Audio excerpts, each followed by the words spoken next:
Halo semuanya, selamat datang di channel FT Share. Kawasaki merupakan pabrikan yang semakin kesini semakin gencar dalam produksi motor super sportnya. Mengingat pabrikan Jepang lainnya yang semakin sini semakin suka menyerang, kecuali untuk kelas 250cc 4 silindernya.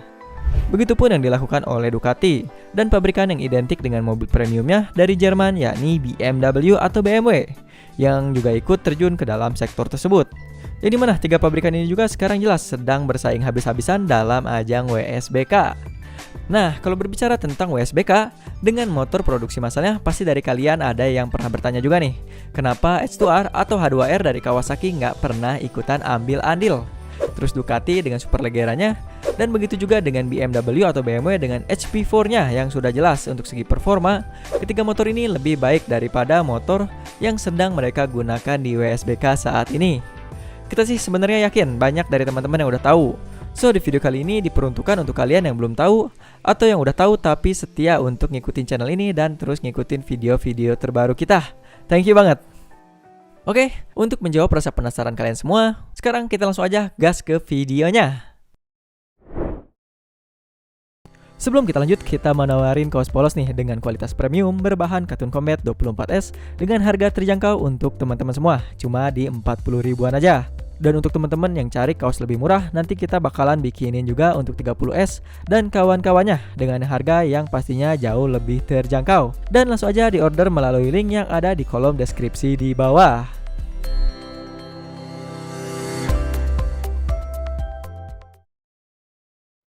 Kita mulai dari pabrikan Kawasaki terlebih dahulu. Kenapa Kawasaki nggak pakai H2R di ajang WSBK? Padahal dalam segi performa, H2R jelas lebih unggul dari segi power maupun top speed jika dibandingkan dengan ZX-10RR yang sedang berlaga di ajang WSBK. Yap, untuk jawaban sendiri adalah regulasi, di mana regulasi yang tertera pada WSBK adalah setiap motor yang digunakan tidak boleh menggunakan teknologi force induction.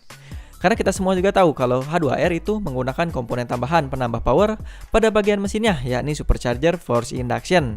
Jadi dengan alasan tersebut, sudah terjawab dengan jelas kenapa Kawasaki tidak menggunakan H2R di WSBK. Walaupun harus sangat disayangkan karena kita sendiri tahu kalau H2R punya top speed yang gokil, yakni bisa mencapai 400 km per jam. Tapi tentunya pihak WSBK juga nggak sembarangan. Pasalnya, regulasi tersebut juga dibentuk untuk meningkatkan sisi safety features, rivalitas, sportivitas, dan juga yang terpenting adalah membuat kita sebagai audiens puas. Lalu selanjutnya untuk pabrikan Ducati yang juga memiliki motor yang spesial dengan spek yang jauh mengungguli Panigale V4R yang mereka gunakan di WSBK. Dan motor ini adalah Ducati Superleggera V4. Motor ini sama sekali tidak menggunakan teknologi dari force induction, tapi kenapa sih nggak dipakai di WSBK? Ada yang bisa tebak alasannya apa? Usut punya usut, ternyata Superleggera tidak mereka ciptakan untuk melibas ajang balapan, melainkan untuk memberikan kepuasan kepada konsumen eksklusif mereka. Itu baru satu alasan sampingannya aja. Sedangkan untuk alasan utamanya, yang membuat mereka tidak bisa menggunakan motor ini adalah karena adanya regulasi homologasi dari FIM untuk setiap motor yang akan berlaga di ajang WSBK. Yang dimana motor yang digunakan di ajang WSBK setidaknya harus terjual untuk umum sebanyak 500 unit dan 120 unitnya sendiri harus terjual sebelum adanya inspeksi dari FIM. Ini mengartikan bahwa setiap motor yang digunakan di WSBK merupakan motor reguler yang selalu diproduksi secara terus-menerus setiap tahunnya. Sedangkan untuk Ducati Superleggera merupakan motor dengan jumlah produksi terbatas dan tidak diproduksi setiap generasi. Dan hal ini membuat Superleggera tidak bisa lolos regulasi homologasi.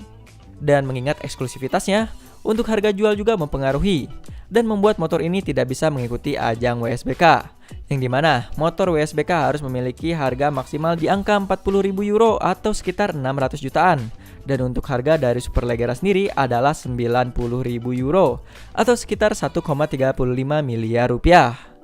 Kalau kita teliti sebenarnya Ducati sih bisa aja menembus regulasi ini dengan cara yang gampang kok kalau mau, yakni dengan cara memotong untung yang kegedean. Kasih konsumen price cut ya kurang lebih sekitar 50%an lah. Dan kalau mau nambah potongan harga lagi juga boleh aja, bener gak? 400 juta kita rasa cukup lah.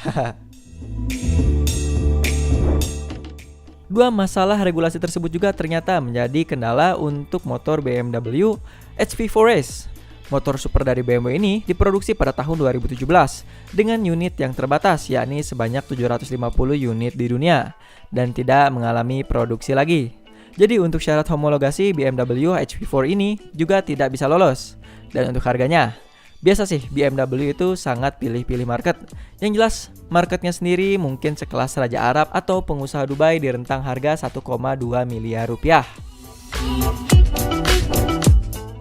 Oke, itu dia alasan kenapa 3 pabrikan tersebut tidak bisa menggunakan motor-motor terbaik mereka yang sangat-sangat powerful di ajang balap WSBK. Seperti biasa, jika ada kritik, saran, dan juga pertanyaan, jangan ragu untuk ramaikan kolom komentar di bawah. Saya Muhammad Karir undur diri, see you on the following videos, and thanks for watching.